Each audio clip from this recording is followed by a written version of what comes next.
Hello à tous et bienvenue sur votre chaîne d'actualité du foot. Très content de vous retrouver pour cette toute nouvelle vidéo dans laquelle nous allons faire le point après ce troisième match de phase de poule joué ce mercredi soir contre le Shakhtar Donetsk, qui a été heureusement clôturé par un score serré de 2-1. La rencontre a été tellement mouvementée, et surtout désolante à cause de la sortie sur blessure de l'ailier gauche portugais João Félix à la 75e minute de la seconde partie de jeu.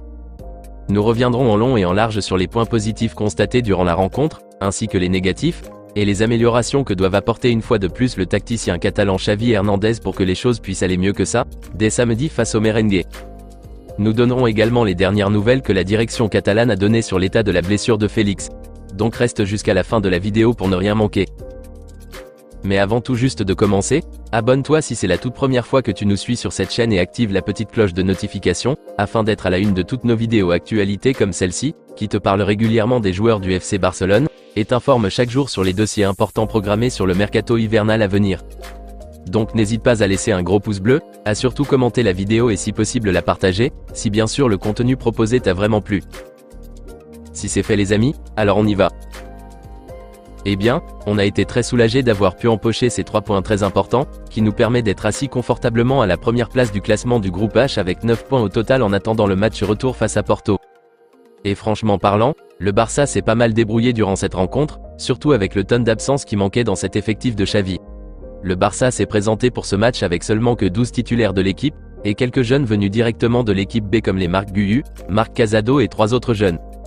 Mais malgré cela, ils ont réussi à gagner ce match qu'on pensait au premier abord qu'il sera compliqué. Et tout ceci n'a été possible que grâce à ces jeunes qui ont étoffé l'effectif à l'instar spécialement de Fermín López, qui a été extraordinaire dans ce match. Commençons premièrement en parlant de lui. Je pense que tout le monde serait d'accord avec moi que Fermín López est à l'heure actuelle la plus grande révélation du Barça en ce début de saison. On savait qu'il y a un jeune de ce nom dans l'effectif Blaugrana, mais on n'aurait jamais imaginé qu'il est aussi fort. Personnellement, il me surprend match après match de par ses performances, sa capacité à se placer au bon endroit et au bon moment. Il réussit à faire des appels de balles dans la surface de réparation adverse comme un attaquant de pointe alors qu'il n'en est pas un. Puisque rappelons que c'est un jeune milieu de terrain offensif. Mais sur le plan positionnement comme il le faut, avec appel sur appel, je pense que tout le monde serait d'accord avec moi que le peu qu'il nous montre depuis quelques matchs déjà, prouve qu'il est plus efficace et décisif que Ferran Torres qui lui, est un attaquant de base.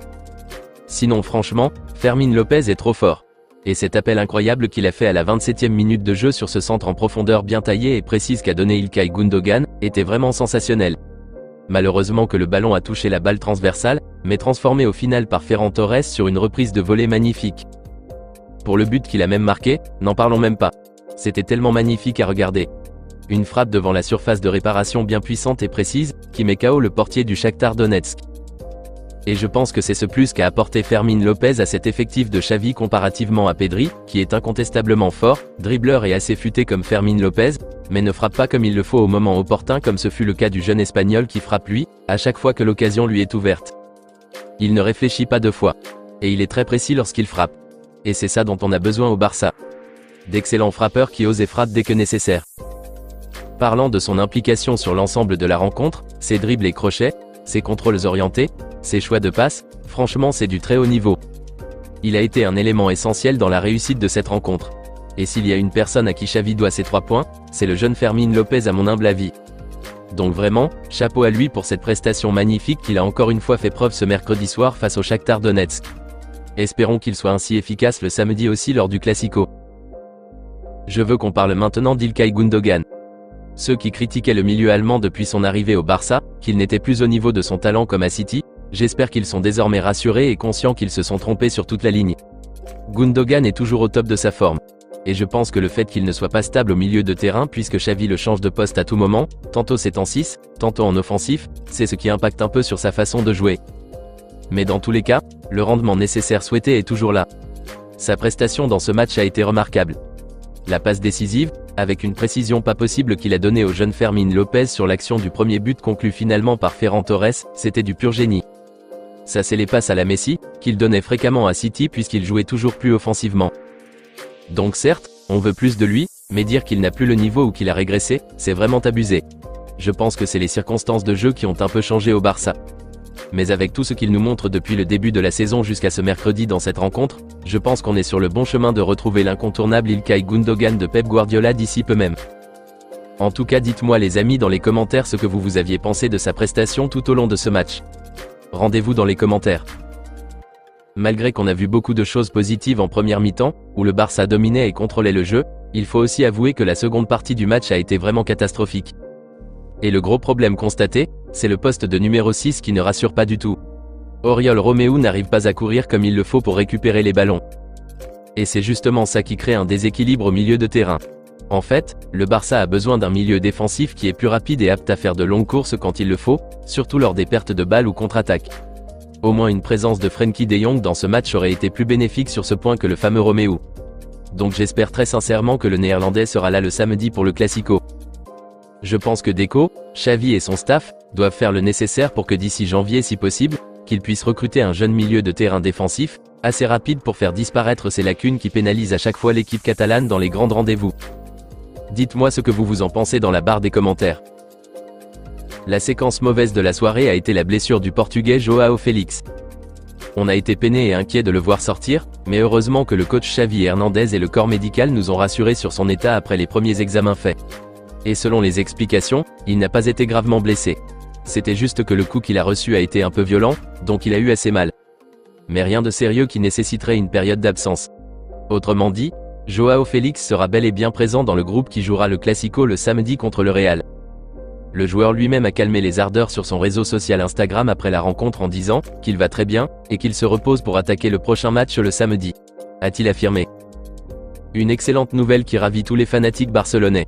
Sinon ça serait une goutte de trop si l'ailier portugais aussi se blessait gravement et se rendait indisponible pour cette rencontre. Parlant de l'autre portugais João Cancelo, il a été très actif dans ce match comme à son habitude. Mais le seul problème à mon humble avis à son niveau, c'est sur le plan défensif. Cancelo n'est pas au top dans sa manière de défendre. Il est très bon, même mieux offensivement plus que la plupart des autres joueurs. S'il s'agit de porter très vite le ballon vers l'avant et de donner des centres ou passes en profondeur pour marquer, il est excellent là-dedans. Sur ça, rien à dire. Mais bien défendre comme un excellent défenseur comme les Koundé et Araujo, ce n'est franchement pas ça. Et c'est un point qui m'inquiète personnellement, surtout qu'on est à quelques jours du Classico.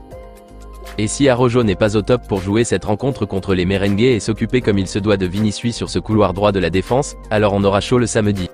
Car je doute un peu que João Cancelo ne réussisse à bien canaliser et gérer comme il se doit le Brésilien comme l'arrive à le faire Ronald Araujo. Mais de toutes les façons, on reste positif et on verra. Par ailleurs, sur le plan alignement défensif, j'espère que Xavi ne nous alignera plus un Inigo Martinez et Marcos Alonso le samedi contre le Real. Ce Classico doit obligatoirement débuter avec un Christensen ou Araujo, et un Baldé sur le côté gauche. Donc j'espère que Xavi ne fera plus un choix pareil en défense. Et j'espère qu'il continuera à donner du temps de jeu au jeune Fermín López qui est l'un des joueurs barcelonais les mieux en jambes ces derniers jours.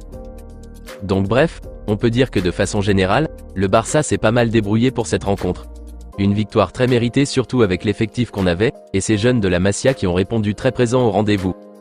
Donc bravo à Xavi, qui a su se débrouiller avec les moyens de bord qu'il avait en sa possession pour réussir à obtenir ces 3 points cruciaux. Et je le répète, il doit cette victoire à Fermín López, l'homme le plus fort de cette rencontre. Personnellement, au vu des petites lacunes constatées, surtout au milieu de terrain avec Oriol Romeu, qui a sérieusement du pain sur la planche, je donnerai une note de 7 sur 10 à Xavi et à toute l'équipe pour cette victoire difficilement obtenue. Bravo à tous. Dites-moi les amis dans les commentaires ce que vous aviez pensé de l'ensemble de cette rencontre, comment vous aviez vu les prestations du jeune Fermín López, de Ferran Torres, la prestation de João Félix, les performances de João Cancelo et celui d'Oriol Romeu.